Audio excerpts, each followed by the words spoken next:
thunderstorm warning for northwestern Mesa County in west central Colorado, southwestern Garfield County in west central Colorado, until 7:30 p.m. Mountain Daylight Time.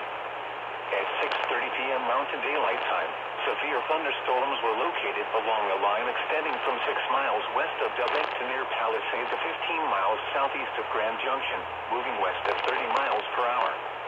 Hazard, 60 miles per hour wind gusts and quarter-size hail. Source, radar indicated. Impact, hail damage to vehicles is expected. Expect wind damage to roofs, siding, and trees. Locations impacted include Grand Junction and Frida.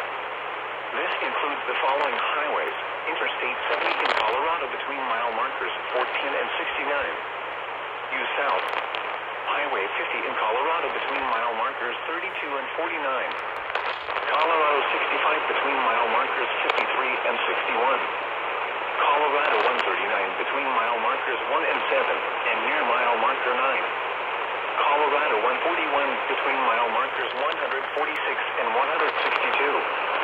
For your protection, move to an interior room on the lowest floor of a building.